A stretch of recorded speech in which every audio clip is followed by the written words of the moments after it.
E já que nós estamos falando do exterior, vamos aqui para a pergunta da irmã Rafaela. Sim, Rafaela, Pai do Senhor, sou Rafaela do Planalto 13 de Maio. sim. Minha congregação. A senhora já teve alguma situação em que foi pregar fora do país e falou a língua de lá sem saber da língua estrangeira? Não, veja só. Olha, o que é que acontece? Quando eu fui pregar no Suriname, lá no Suriname eles tinham um equipamento. Então a gente prega em português e eles lá ouvem em inglês. Quem não é brasileiro, tá? Quem não é brasileiro, que o idioma que predomina no Suriname é o inglês, certo? Então, os que não eram brasileiros, eles tinham um equipamentozinho que agora me foge o nome, e eles ouviam em inglês. A maioria dos convites, por exemplo, agora mesmo eu tive na América, passei quase um mês lá. A maioria dos convites são para igrejas brasileiras, tanto na Europa como na América. Então, o que é que acontece? Geralmente eu prego em português normal, porque a igreja é a igreja brasileira. Né? Quando eu estive no Chile, né, eu não falo o espanhol fluentemente. O meu espanhol é um espanhol que dá para mim virar no aeroporto. É um portunhol. Mas aí eu não preguei em espanhol. Mas lá eu tive tradutora. Só no Chile que eu... Mas pensa numa coisa difícil, é você pregar com tradutor. Porque quando você engata a primeira, que é a marcha de força, o tradutor e eu que tenho esse meu jeito assim, né, nordestinês, e fala, e o Espírito de Deus vai me dando a palavra. Eu peço muito a Deus em oração a palavra revelada. Então, quando Deus dá a palavra revelada, até eu que estou pregando, às vezes me assusto com o que Deus está me dando. Imagine quem não sabe nem o que é que Deus está me dando, né? Então, assim, eu tive uma certa dificuldade no Chile, porque eu tinha tradutor. Então, eu prefiro até nem ter tradutor. Tá entendendo? Eu prefiro até nem ter tradutor. Mas tem essa, vamos dizer assim, essa facilidade. Porque a gente prega em igrejas de brasileiros lá dentro, né? E se porventura tiver algum americano, algum europeu, a igreja ela tem um equipamento que bota, que eu falo aqui em português, mas a pessoa escuta lá na língua dela. Pelo menos essa foi a experiência que eu tive no Suriname, eles tinham um equipamento e deu tudo certo. E tem muitas pessoas que às vezes não entendem, irmã Aparecida, que geralmente nesses países tem uma comunidade grande de brasileiros. Grande. E eles não têm a mesma facilidade que nós temos aqui de ter uma igreja para se congregar. Então, eles acabam, de uma forma ou de outra, se juntando em algum lugar, né? E ficam muito felizes quando vai alguém daqui do Brasil, né? Gente, olha, a gente é tão bem recebido. Se eu contar uma coisa para vocês, deixa eu abrir aqui um parênteses, como eu gosto de dizer, né? Quando eu cheguei lá na América, eu quero até aproveitar, quem sabe esse podcast não chega lá na turma, porque a turma da América elas são paradas, né? Às vezes eu estou pregando no canto, elas mandam para mim os links de onde eu tive. Me acompanha mais do que eu mesmo. Então, veja só. Quando eu estive agora atendendo a agenda lá para pastor Bruno, eu quero até mandar um abraço, pastor Bruno, um abraço para o senhor, para sua esposa e para toda a igreja de Brígide. Então, eles me surpreenderam. Eu cheguei lá, eles estavam com casa alugada. Porque eu ia passar quase um mês e eu aqui comigo, eu estava dizendo, meu Deus, vai ser terrível. Passar quase um mês dentro de hotel. Foi esse o meu pensamento. Mas eles alugaram casa e tudo. Então, gente, eles nos recebem tão bem. É um carinho tão grande, tá entendendo? Gente, o café americano é péssimo, né? O café americano, na verdade, não é café, é chafé. Mas aí, quando você chega lá, os brasileiros já sabem como é o nosso cafezinho. Faz café para você, é um que chama, é outro que pega você para almoçar. É um carinho, gente, nem Salomão em toda a sua glória, né? Então, agora mesmo, eu recebi um convite para ir passar 6 meses na América. Recebi um convite de 2 igrejas para estarmos 6 meses na América. E a proposta não foi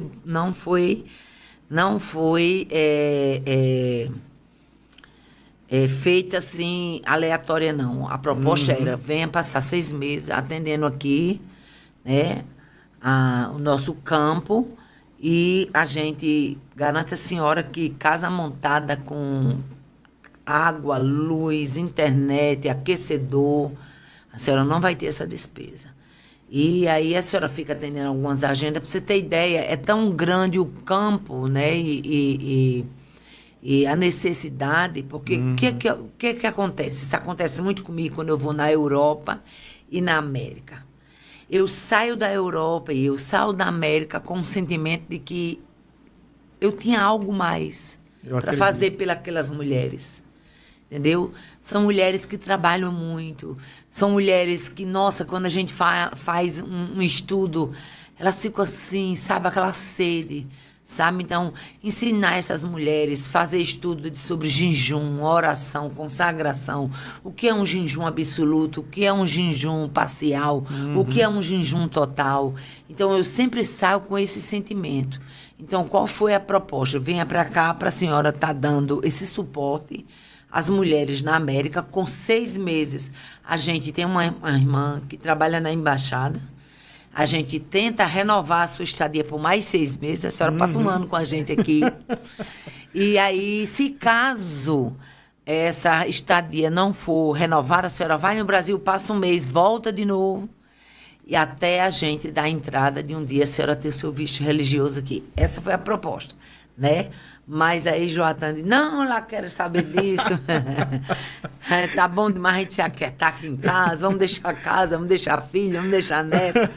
Mas a gente fica indo assim, de forma a dar, né?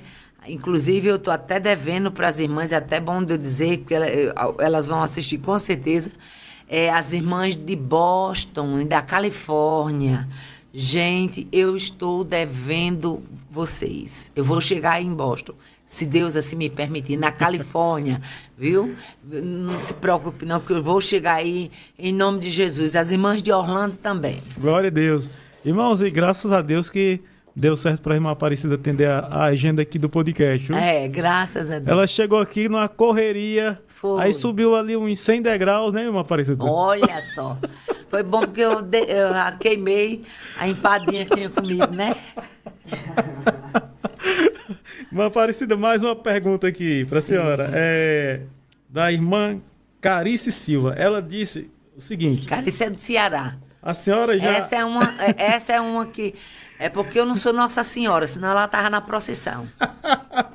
Ela disse que assim, a senhora já dirigiu igreja, né? Já dirigiu congregação. Para poder sair dessa congregação, a senhora orou e teve uma confirmação de Deus? Foi difícil essa questão de deixarem de dirigir congregação ou foi algo Olha, aqui eu não sei como é que funciona aí no Ceará, Carice. Carice é lá do Ceará, lá de Fortaleza. Inclusive a menina que a gente tem muito carinho, muito amor por ela. Eu não sei como funciona aí em Fortaleza, mas aqui em Mossoró existe rodízio anual. Todo dezembro, nosso pastor Miranda, ele faz um rodízio, então muda-se os dirigentes. É bom e é ruim. Tem um lado bom e um lado negativo, na minha humilde opinião. Qual é o lado bom? O lado bom é que se o dirigente for o cri-cri, que tem uma turma que né? For o cri-cri, quando ele voa fora, então, glória a Deus, vai em paz e não peques mais, né? E tem um lado ruim. Qual é o lado ruim? Porque muitas vezes, um ano é que o dirigente está começando a conhecer o povo. Então, mal a gente começa a conhecer o povo, tem que arrumar mala e já ir para outra igreja. Outro ponto positivo, eu vejo até pontos mais positivos, mesmo de rodízio. Qual é o ponto positivo? Outro ponto positivo que eu vejo. Outro ponto positivo é que, como existe esse trabalho rotativo, bem dinâmico, vamos dizer assim, possibilita, por exemplo, um dirigente como meu marido, que dirigiu 15 anos, ele tem uma larga experiência. Em que sentido? Ele pegou rebanhos pequenos, né? Ele pegou rebanhos de periferia, ele pegou igreja polo, Tá entendendo? Ele pegou igrejas que tinha muito obreiro em cima do púlpito para ajudar. Ele pegou igreja onde teve uma vez que ele bateu uma foto que só era ele, o irmão do púlpito e o vazio, entendeu? Nós pegamos igreja que eu tive que tirar a porta, porque não tinha obreiro. Eu já fui porteira de igreja, certo? Eu fui porteira de igreja, fui todas as congregações que eu passei com meu marido, eu fui a professora de discipulado, certo? Nós acompanhávamos a revista do discipulado, que o irmão Valdés trabalha com ela, né? Eu acompanhava e levava, quando chegava sobre a Bíblia Sagrada, que eu levava o papiro original, do jeito que ele é, né? Que eu tenho um papiro lá em casa, numa das viagens que eu fui para Israel. Então, é assim que funciona aqui em Mossoró, Carice. Então, não tem que orar, a gente só tem que orar para a gente pegar uma igreja que esteja precisando do trabalho que Deus quer que a gente faça lá, né? Porque para cada povo Deus tem o seu pastor, o seu arrebanhador, né? Mas, assim, não tivemos que orar, até porque o nosso pastor Miranda ora e faz o rodízio e ele faz essa mudança, né? Meu esposo parou de dirigir no ano 2012, foi a nossa última congregação, né? Faz 13 anos, e eu vi em tudo isso um trabalhar de Deus. Por quê? Meu esposo fez cirurgia de ponte safena, né? Entrou com esse problema de cardiopatia, então meu esposo é cardiopata. E aí eu comecei a perceber que ele estava chegando, era comerciante, passava o dia em pé, na frente de um balcão.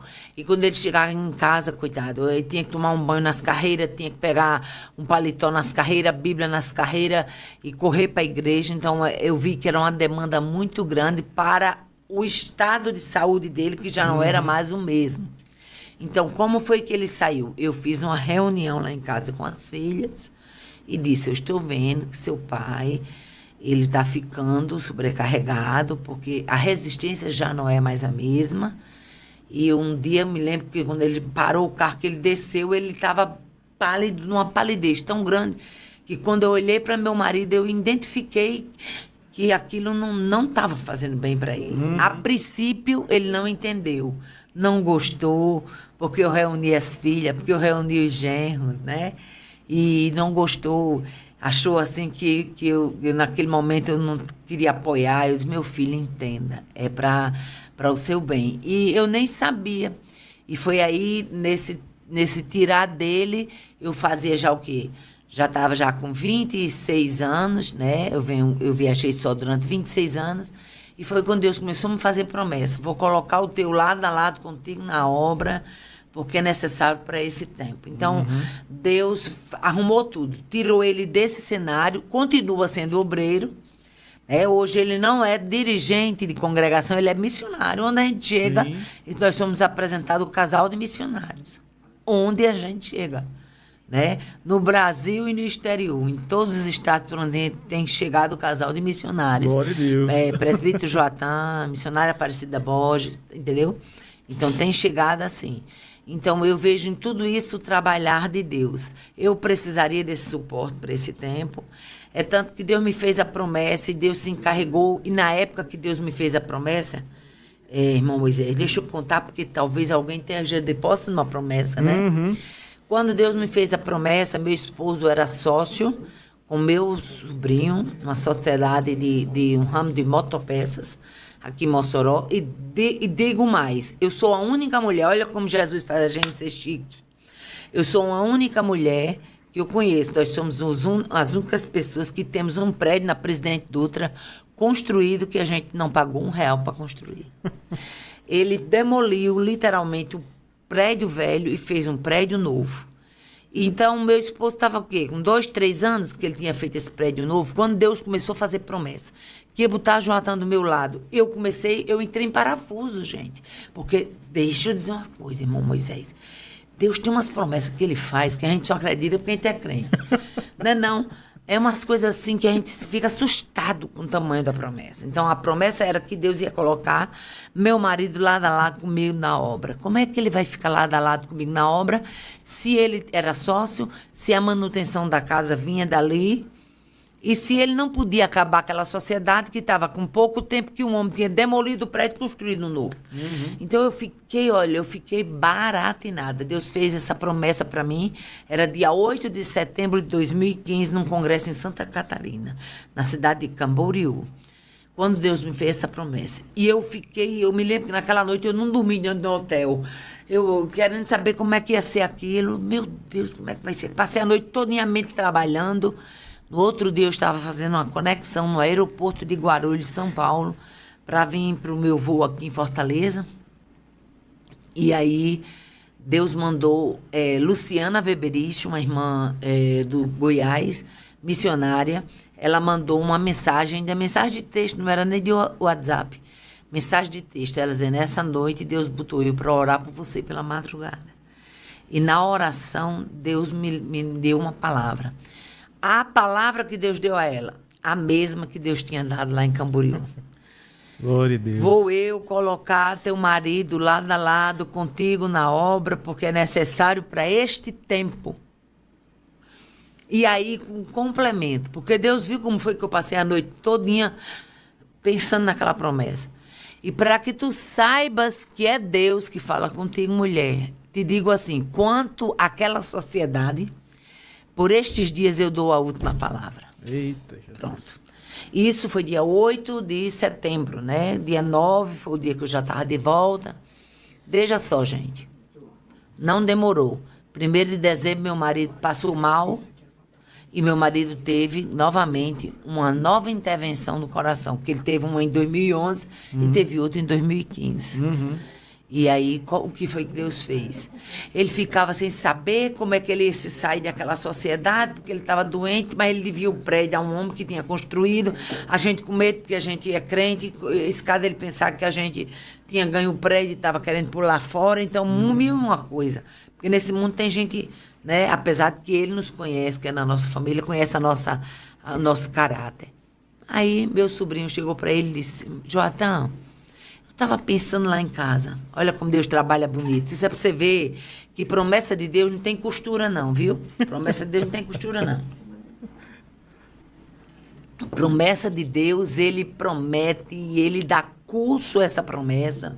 E Ele aplana esse caminho e Ele cumpre cabalmente, sem precisar de emenda, de rasura, de costura, não. Glória a Deus. Aí ele chegou e disse, Joatã, estava pensando lá em casa. Você esteve doente agora do coração. Tia Aparecida é missionária, vive aí no meio do mundo fazendo a obra de Deus. Você não quer não me alugar aquele prédio? Um prédio que ele tinha construído. Sim. Você não quer não alugar aquele prédio? Eu sei que eu investi lá, assim, assim, assim, mas a gente vê, faz uma projeção de quanto seria o aluguel e a gente vê quanto é que eu fico pagando e você fica livre para fazer a obra de Deus. Só que quando eu tinha chegado do congresso, eu tinha dito a Joatã, como eu te falei, aquele costumezinho dele se sentar de lado da mala. Tanto ele se sentava de lado da mala para me arrumar, como quando eu chegava, que eu ia desarrumar a mala, ele se sentava.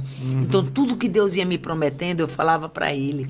Às vezes, sentadinho ali de lado da mala, ele chorava.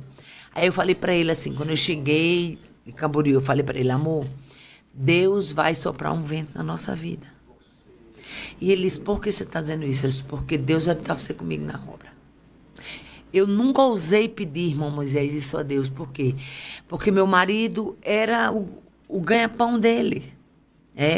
Ele é que me dava o suporte. Né? Minhas filhas cresceram com ele dando esse suporte. É bem verdade que em 2015 eu já estava com minhas filhas tudo já grande, casada e tal. Mas ele era o suporte. Né? E eu disse, Deus vai soprar um vento e vai botar você comigo na obra. E ele disse, como é que vai ser isso? Eu disse, eu não sei. Isso era setembro de 2015. Noite de Natal, dezembro de 2015, eu já passei com ele operado novamente no hospital aqui de Wilson Rosado, em Mossoró.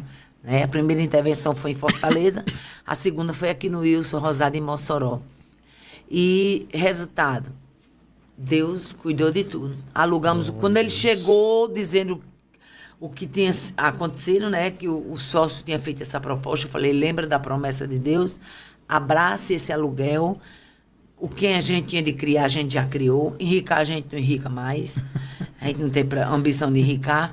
Vamos trabalhar para Jesus, vamos fazer a obra de Deus, e o Deus que cuidou da gente até aqui vai continuar cuidando. Glória a e Ele Deus. tem sido fiel e tem sido provedor em todas as coisas. 10 anos já, né, meu Aparecida? 10 anos. 10 olha, anos. 10 anos. E eu tava lembrando que quando a senhora chegou ali com ele, né? Aí ele disse assim, meu irmão, ela veio aqui para um podcast e eu vou lá para os Correios colocar Livros. livros para todo o Brasil aqui, né? Para todo o Brasil. Sempre exato. trabalhando em parceria, né, irmã Aparecida? Sempre, sempre, sempre. Eu sou a única mulher, para a glória do meu Jesus, que Deus faz comigo um milagre de porta fechada. Desde junho de 2020, em plena pandemia, Deus abriu uma venda dentro de casa. Eu vendo livro sem ir para congresso nenhum. Glória a Deus. Toda semana, o pessoal do Correio fica assim, boquiaberto. Toda semana, meu livro está aí. Brasil exterior. Mais uma pergunta aqui para a senhora. E eu julguei essa pergunta, tem a ver com o testemunho da senhora, Sim. que diz assim, irmã Aparecida, o nome dela é Aparecida Souza.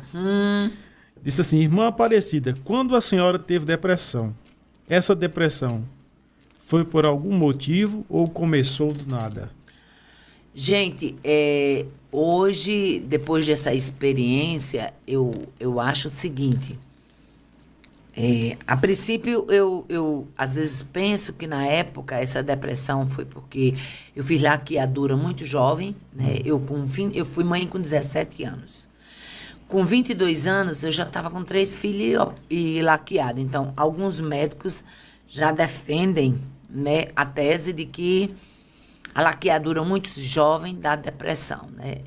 E eu também, às vezes eu penso o seguinte, que foram as situações da vida cotidiana e a questão, eu me lembro que uma certa vez eu conversando com uma psicóloga, ela disse, aprenda, não é de todo ruim ser Pedro, não. Sabia? Não é de todo ruim ser Pedro. Por quê?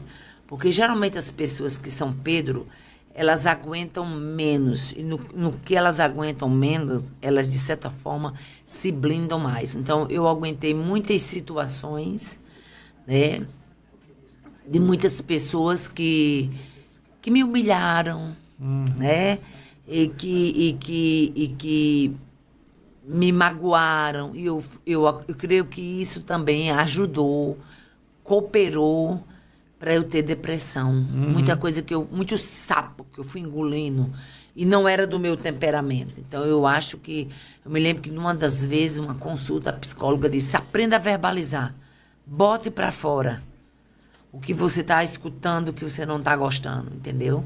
Então, eu creio que a vez que eu tentei só engolir, não deu muito bom para o meu lado, não. Há tempo de se calar, mas há tempo de falar, né, tempo de falar, exatamente. Agora, mais uma pergunta aqui do pastor Cristiano Oliveira. É meu genro. É o genro da senhora? Pastor na cidade de Governador da Igreja Pão da Vida. Por isso que ele fez essa pergunta aqui. Sim, é meu genro, sim. Pastor... Servo de Deus, aproveite vocês que estão na live, ore por ele. Ele está numa grande construção lá em Governador, fazendo a obra de Deus juntamente com minha filha, minha filha Cássia, viu? Um casal que Deus tem levantado para a obra. E é um genro muito querido. Amém. A pergunta do pastor, Pai do Senhor, pastor Cristiano. Um prazer ter o senhor conosco, viu?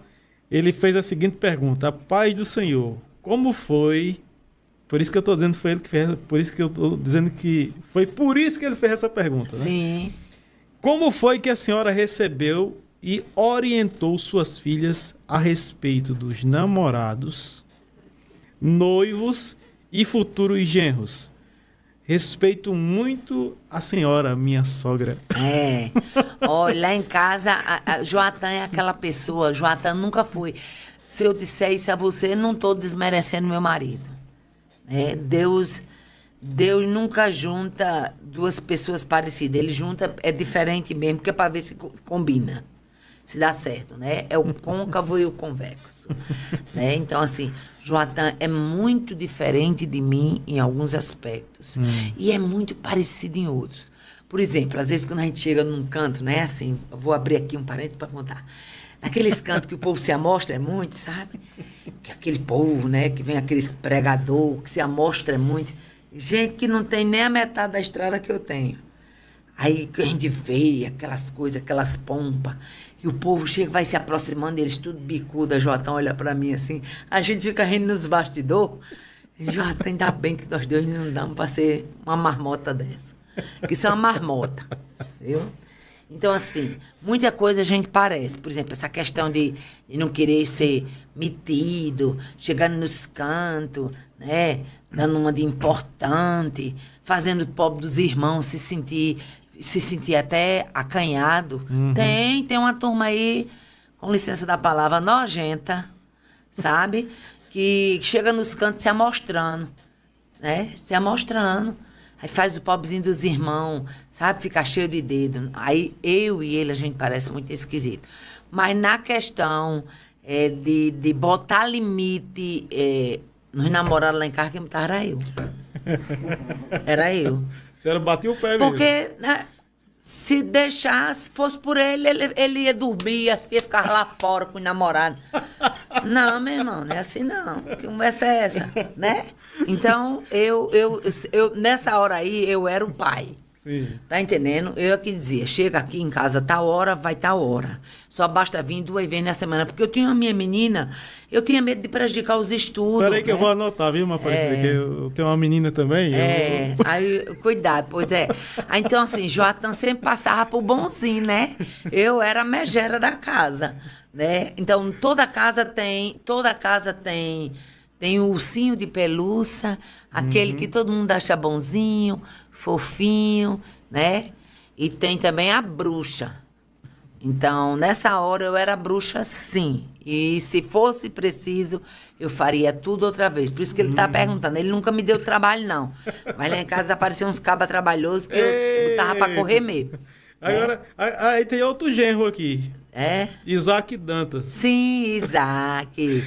Ele colocou aqui, acompanhando esse podcast com esta mulher forte. Orgulho desta minha sogra.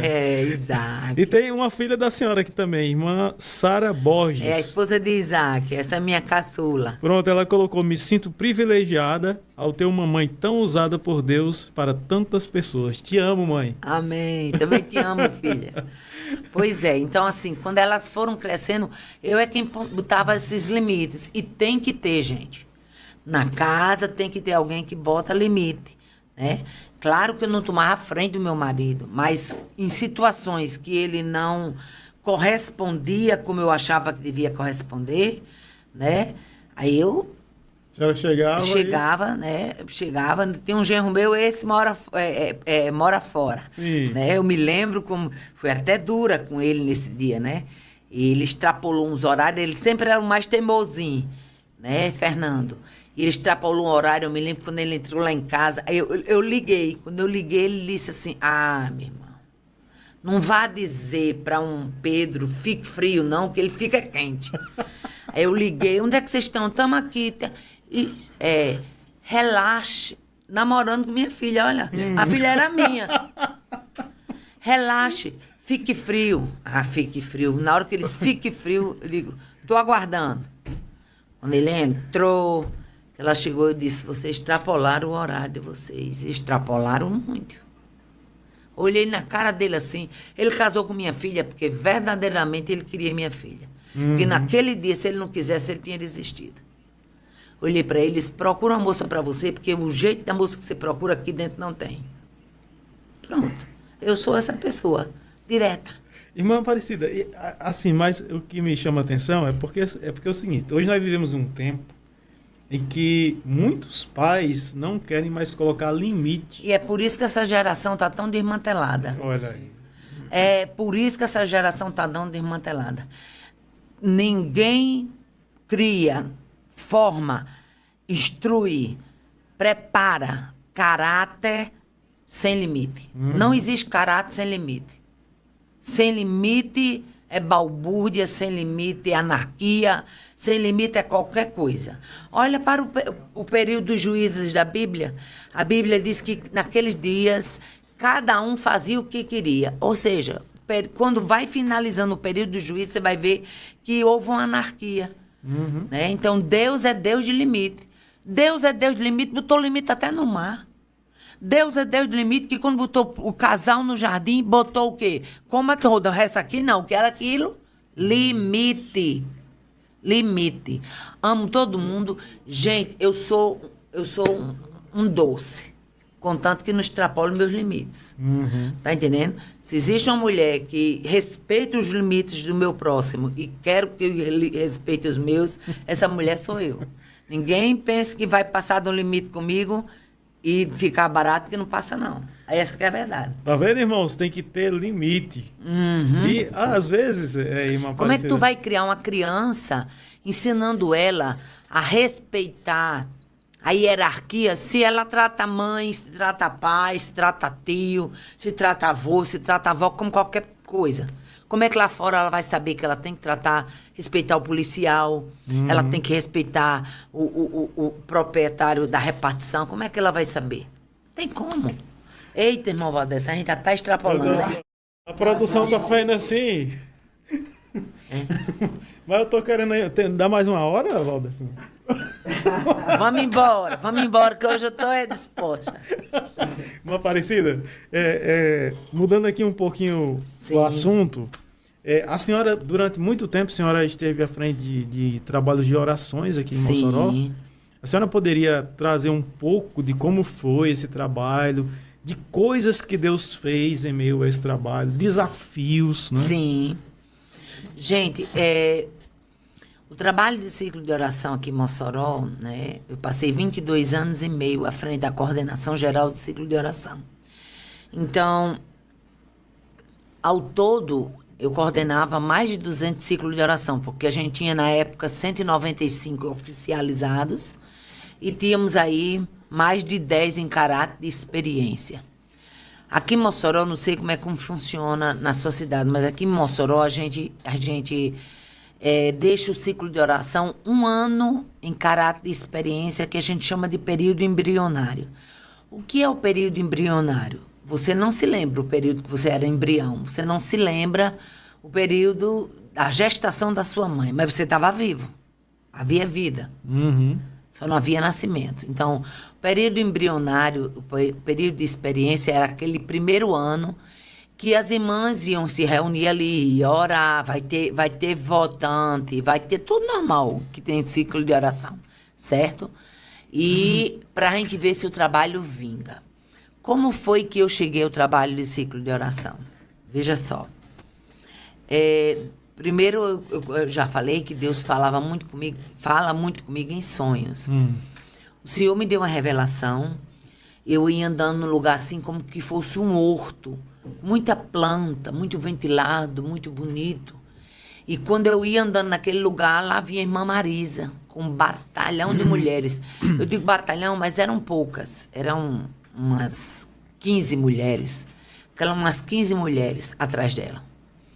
E quando a irmã Marisa vinha com aquelas mulheres, aí ela olhava para mim, era como se fosse assim, uma curva. E nessa curva eu me encontrava com ela.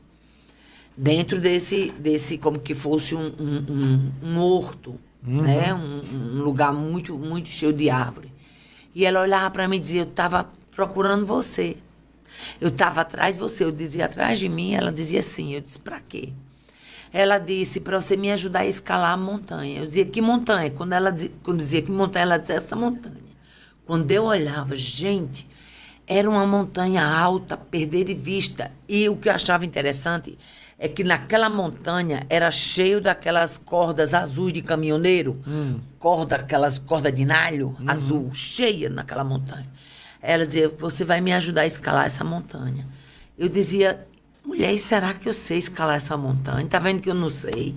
Ela dizia assim, eu vou na frente e você vem atrás. E você vai vendo. Como eu fizer, você faz. Eu dizia, tá certo. E eu ia, Marisa na frente e eu atrás. E aquelas 15 irmãs, mais ou menos, atrás da gente. Na frente e eu atrás. Quando a gente chegava a um determinado, vamos supor, na metade daquela montanha, tinha um lugar, assim, de terra batido. Tipo assim, um lugar que dava para ficar em pé, dava para descansar. Então, eu parava, quando eu olhava, cadê a irmã Marisa? Eu via irmão João Albuquerque, o esposo dela, que inclusive partiu antes dela. Eu dizia, irmão João, cadê a irmã Marisa? Que ela me chamou para escalar essa montanha e agora ela não estava aqui. As mulheres estavam, as 15 mulheres estavam, mas ela não. Uhum. Aí ele dizia assim, daqui em diante você escala só. E eu dizia, mas rapaz, ela me chamou e agora que eu vou escalar só? E aí eu comecei, vamos, irmãs, e eu subindo, escalando aquela montanha. Quando eu chegava a um determinado ponto da montanha, uma voz dizia para mim, olhe para trás. Quando eu olhava para trás, aquela montanha tinha se transformado num batalhão de mulher que eu já não via mais um monte. Era só mulher escalando. E aí eu acordei. Meu Deus, o que é isso? Uma montanha, irmã Marisa. Eu não tinha amizade com a irmã Marisa. Essa que é a verdade. Eu não tinha amizade. E aí eu fui pregar na festa do ciclo de oração do Liberdade 1. E quando cheguei lá, foi questão de um mês depois desse sonho, a festa. E quando cheguei lá, a irmã Marisa disse, depois de ciclo de oração, eu tenho um negócio para falar com você. Tá bom. E ela disse, minha filha, eu estou orando há um tempo para Deus levantar uma pessoa para me ajudar e a pessoa que Deus coloca no meu coração é você. E eu olhei, eu disse, minha irmã Marisa, para quê? Para me ajudar no ciclo de oração. Até então, no meu entendimento, era só ali na central. Aí eu olhei para ela e falei assim, irmã Marisa, eu trabalho. E eu trabalho à tarde. E, inclusive, eu mudei de escola. Eu tinha mudado, eu tinha saído do educandário Silvio Mendes, que foi uma escola que foi extinta. Eu tinha sido relocada na escola Padre Deon. Inclusive, eu mudei de escola agora. E eu trabalho à tarde, não tenho como ajudar a senhora. Ela disse, mas eu oro, já está com muitos meses que vem isso, e Deus só me mostra você. Uhum. E eu caco os meus botões. Ciclo de oração. Resultado, irmã Marisa disse assim, olhou para eu para poder me safar da situação, eu olhei para a irmã Marisa e falei assim, irmã Marisa, vamos fazer o seguinte, vá orando. Eu vou falar com minha diretora. Se ela permitir eu trabalhar de manhã, eu vou ajudar a senhora de tarde. Ela disse, pronto, eu vou orar. E assim ela fez. Ela foi orar e tal, mas eu achei que irmã Marisa ia esquecer, e eu confesso, irmão. A Bíblia diz que quem confessa e deixa, alcança misericórdia. Eu pensei que cheguei em casa, falei, rapaz, sabe uma coisa? Eu não vou falar com essa diretora, porque eu não tenho nada a ver com ciclo de oração. Eu ia a ciclo de oração quando eu podia, um feriado, eu trabalhava, né, à tarde, na escola. E irmã Marisa não conhece essa diretora não conhece a irmã Marisa, pronto, deixa pra lá. Só que quando eu cheguei no outro dia, que eu fui trabalhar, a diretora estava lá, né, e o Espírito Santo era o tempo todinho. Você não vai perguntar não a ela? Você tem que perguntar a ela. Você disse que ia perguntar a ela. E aí eu disse, pronto, vou perguntar porque ela não vai deixar mesmo, né? Aí eu olhei para ela, que era a dona Mimosa, que era a diretora do Padre Deon, que inclusive tinha sido minha professora na infância. E eu por ali assim, eu olhei para ela e disse, dona Mimosa, olha, tem uma irmã lá da igreja, irmã Marisa, é o nome dela, que ela me convidou para ir ajudar ela no ciclo de oração à tarde. Ela querendo que eu fosse ajudar ela, mas para isso eu tinha que trabalhar de manhã. Eu disse até a ela que ia perguntar à senhora, mas não deixa não, né? A senhora não deixa não. Eu já fui logo dando a resposta. A senhora não deixa não, né? Que eu trabalho aqui de tarde, a senhora não deixa não. Quando eu fui virando, né? Certo que... Ela disse, não, eu deixo. Quando ela disse aquilo, eu quase caio na porta. Virei para trás e disse, a senhora, deixo. Você vem de manhã, dá seu expediente pela manhã e vai lá para a sua igreja, para o ciclo de oração. Eu tomei aquele choque. Falei, não, Fui para casa. Confesso os irmãos. Eu disse, rapaz, sabe uma coisa? Ela disse que deixava, mas a Marisa não vai saber de nada. Eu não vou dizer a Marisa. Marisa vai esquecer, não vai nem ligar para mim. Irmão, quando foi 3 dias depois, Marisa liga. Quando Marisa liga, que eu atendo, era um telefone residencial em casa. Que eu atendi, a irmã Marisa, Pai do Senhor, irmã Aparecida, a irmã Marisa, Pai do Senhor, irmã Marisa. Era uma mulher de Deus. Era uma mulher de Deus. Uma mulher, nossa. Só gratidão a Deus por tê-la conhecido, por ter convivido. Aprendi muito, muito com ela. E ela disse assim, minha filha, eu estou ligando para saber a resposta. Quando ela disse isso, eu me preparei para dizer, irmã Marisa, não vai dar certo, porque eu não posso trabalhar de manhã, não. Na hora que eu me preparei para dizer, ela disse, não adianta dizer que não foi liberado, porque o Espírito Santo disse que você já foi liberado. Eita, Jesus. Pronto. Oh, Jesus. Eu fui tomada pelo aquele... Eu disse, irmã Marisa. Eu confessei logo a ela. Falei, irmã Marisa, eu confesso à irmã. Eu não sou mulher de mentira. Mas eu estava pensando em dizer à senhora que eu não tinha sido liberada. Elas, pois, vem a quinta-feira, isso era uma quarta... Não, era uma sexta, foi. Elas, pois, vem a quinta-feira da próxima semana que eu vou lhe apresentar. Eu fui... Tem uma música do mundo que diz assim, entrei de gaiato no navio. Pois é, quando eu escuto aquela música, eu me lembro dessa situação. Eu fui pensando que eu ia ajudar a irmã Marisa na central, uma vezinha na semana ali.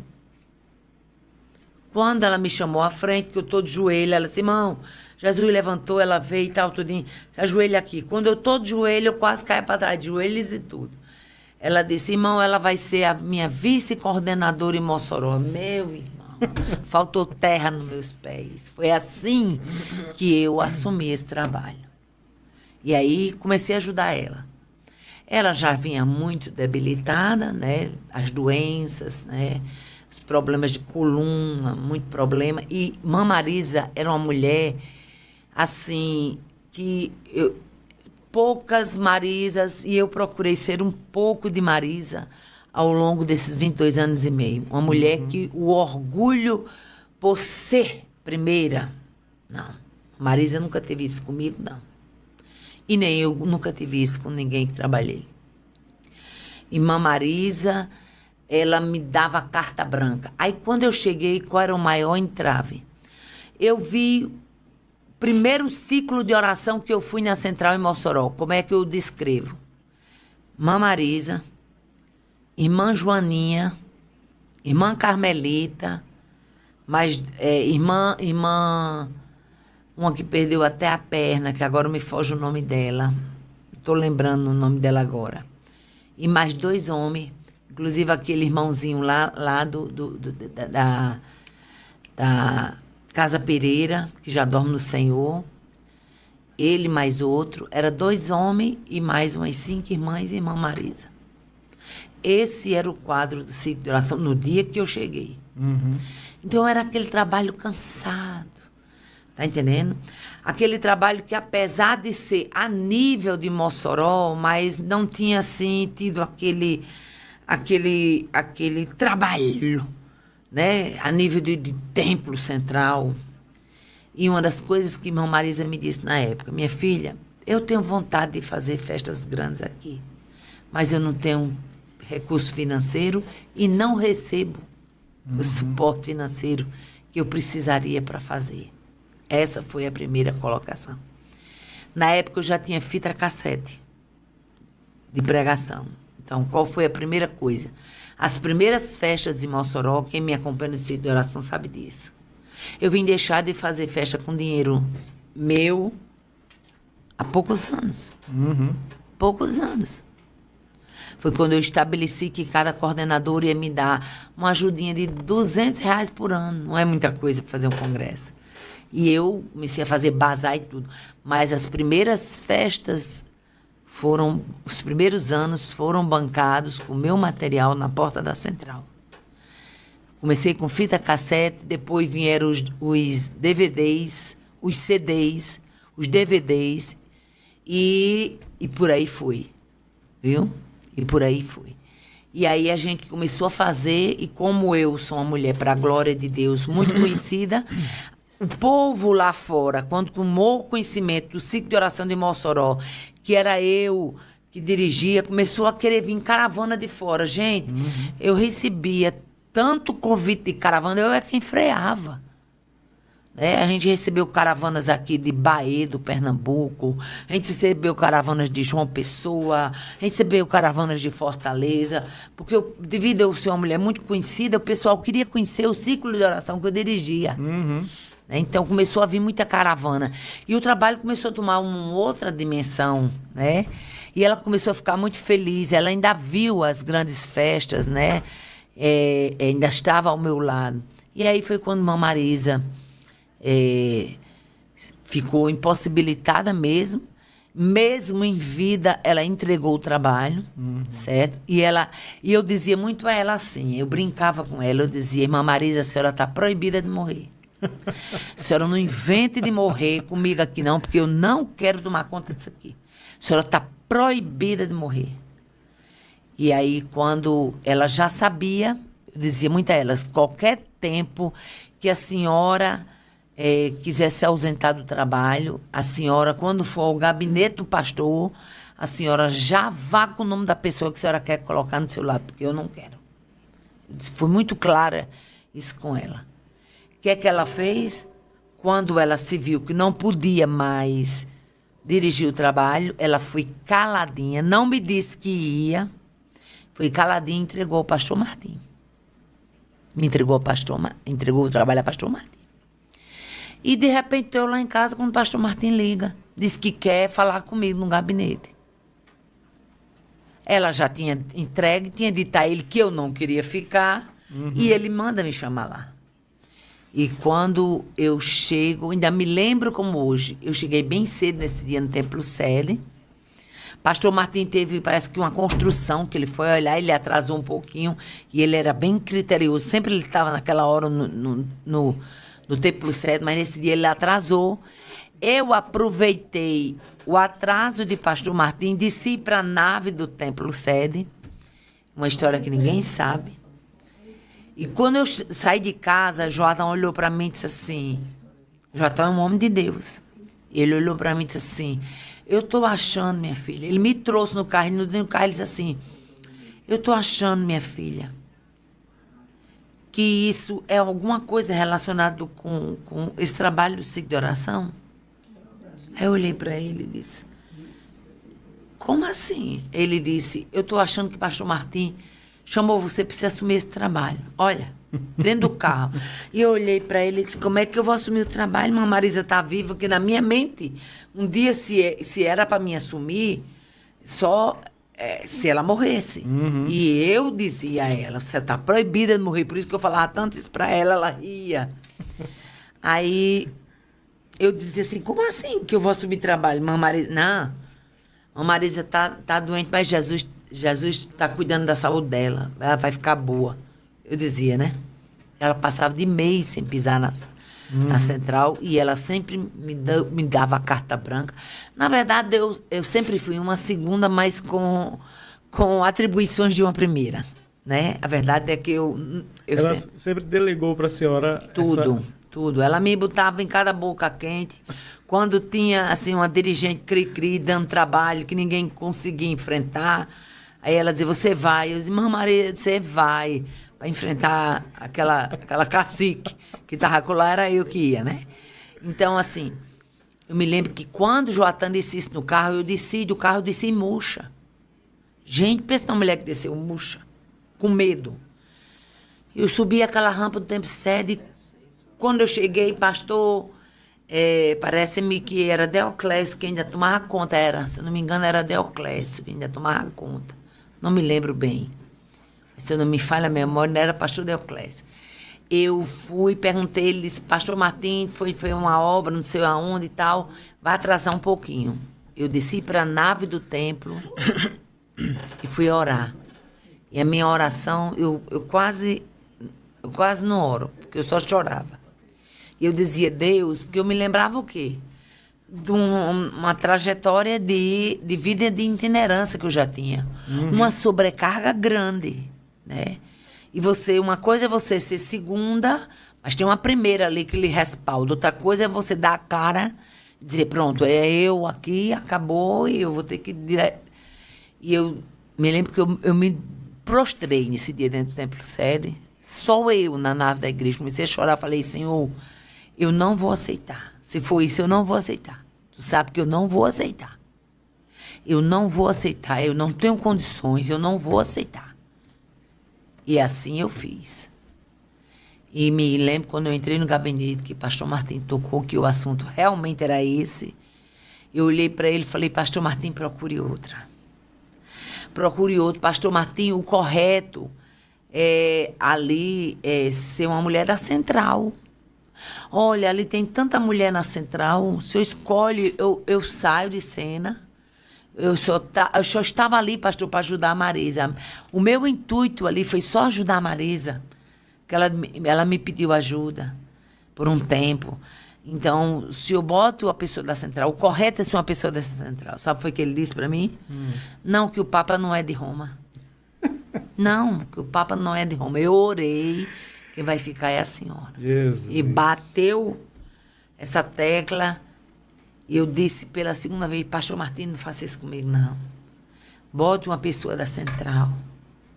Bote, pastor, isso, olhe, eu tenho, na hora assim, me deu um branco, eu digo, agora me deu um branco, mas eu vou lhe dar o nome de algumas irmãs que eu acho que ali tem, pastor, que eu acho que dá certo para esse trabalho. Ele disse, não adianta trazer o nome de ninguém, quem vai ficar é a senhora. Irmã Aparecida, eu estava orando. Quando eu falei pela terceira vez, ele levantou a cabeça, bateu o olho no meu... Por 2 vezes eu fiz isso com o pastor Martim. Foi quando ele quis que eu assumisse o programa da igreja, e outra vez foi quando eu fui assumir o ciclo de oração.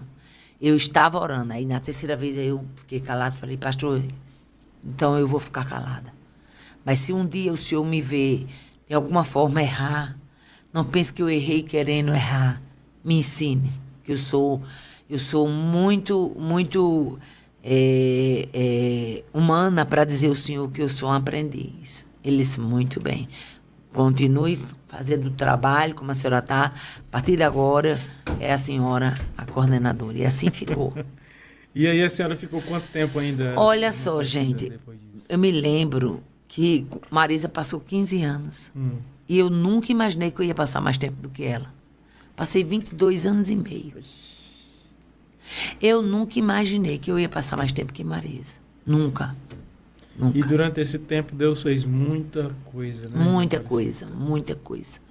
Deus salvou, o Senhor curou, o Senhor batizou, o Senhor renovou, o Senhor levantou um contingente grande de mulheres. As mulheres que eu via no sonho, né, que eu começava com pouquinhas. Foi na época que o pastor Miranda chegou em Mossoró, e aí pastor Miranda abriu 9 setores, né, e ele me deu carta branca. Quando o pastor Miranda assumiu, que eu entendo que tem que ser assim, eu fui ao gabinete do meu pastor e disse, pastor, eu não tenho cargo. Eu entendo que quando o novo pastor assume, todos os cargos estão à disposição desse novo pastor. Eu não tenho cargo.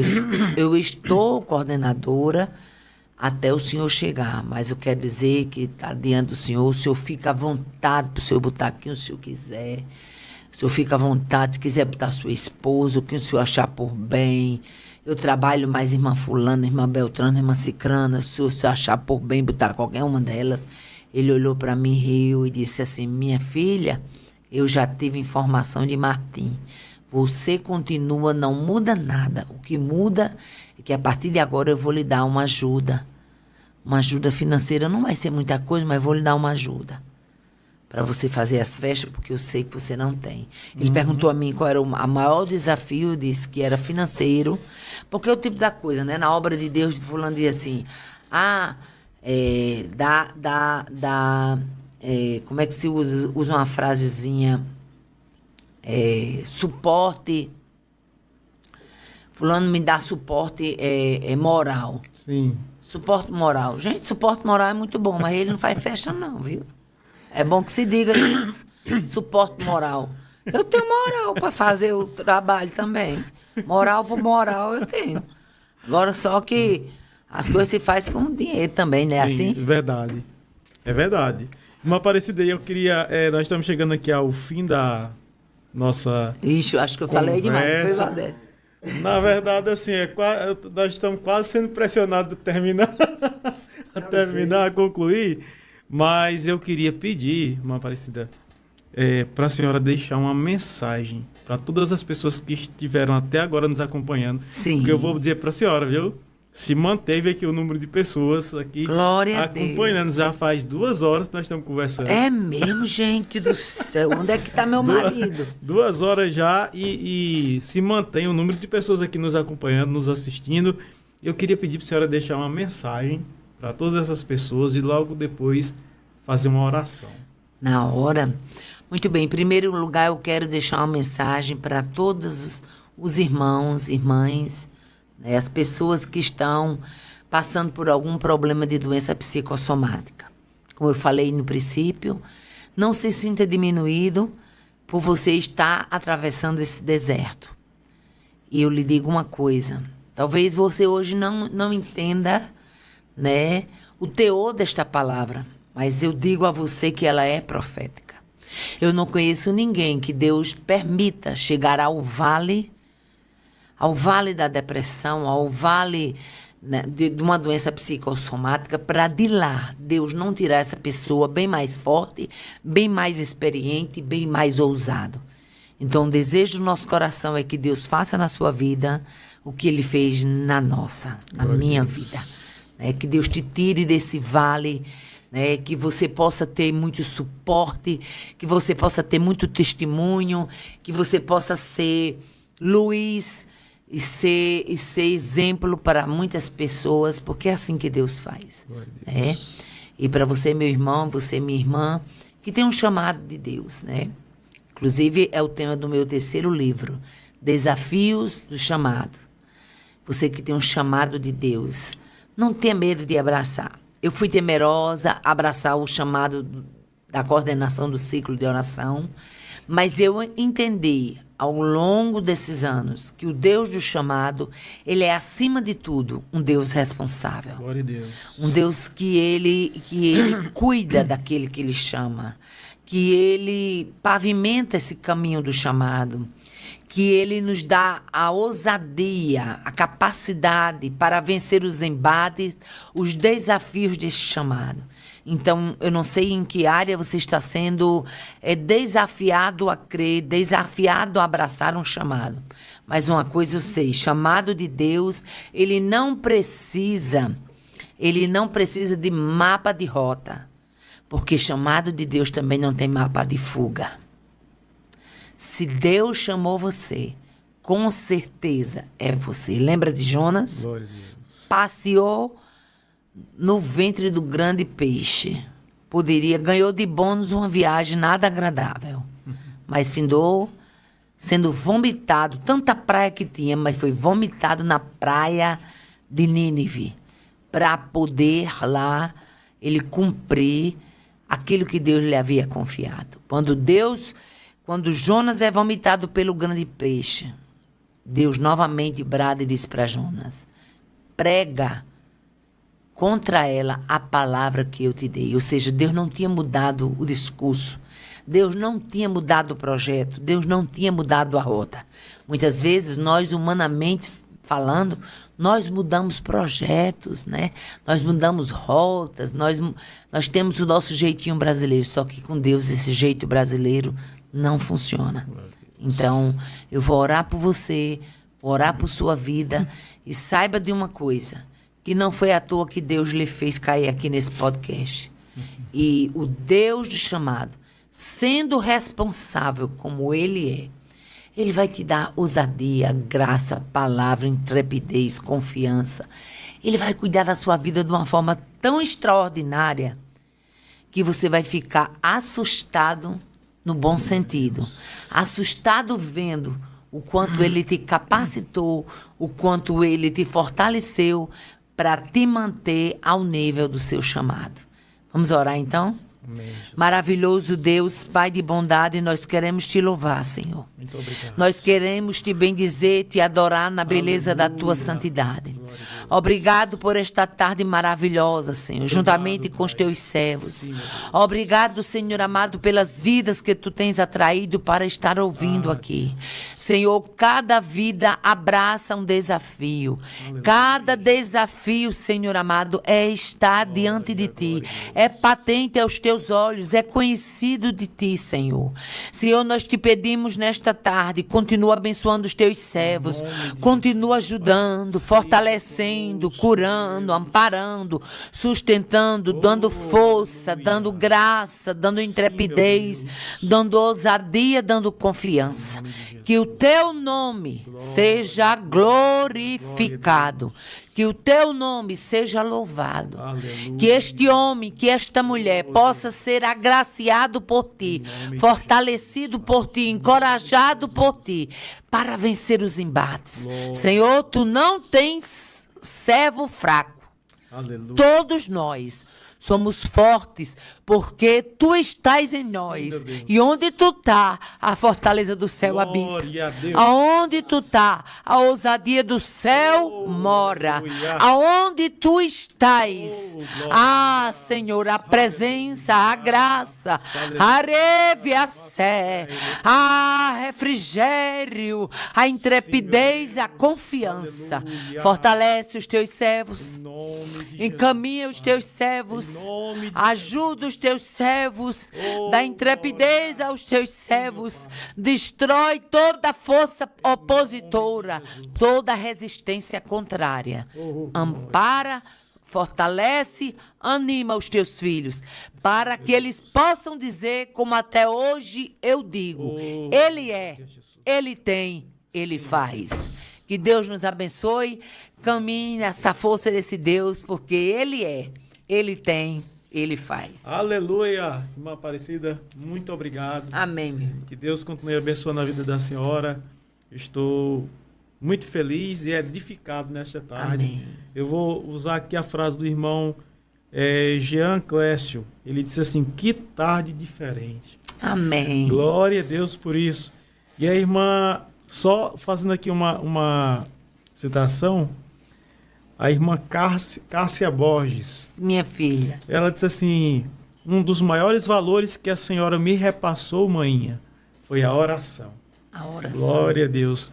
Meus irmãos, muito obrigado por terem permanecido conosco, né, por terem nos acompanhado nesta conversa, neste momento tão especial, tão cheio da presença de Deus, que o Senhor possa encher a sua casa com a presença dEle, que a sua família seja abençoada, que a prosperidade alcance o seu lar, que o Senhor chegue com restauração na sua casa, na sua família, no seu casamento, e que aquilo que está fora do lugar seja colocado no lugar, porque o nosso Deus, Ele pode fazer. Irmã Aparecida, que Deus recompense a senhora. Amém, meu irmão. Eu não posso recompensar.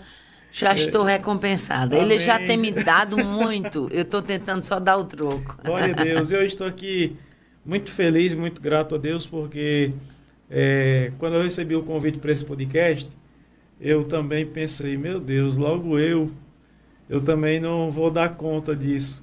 E assim como Deus fez promessas na minha vida, Ele vem cumprindo, vem fazendo. E o pastor Valdez conhece de onde eu vim. É um vilarejozinho lá no interior do Ceará. Amém.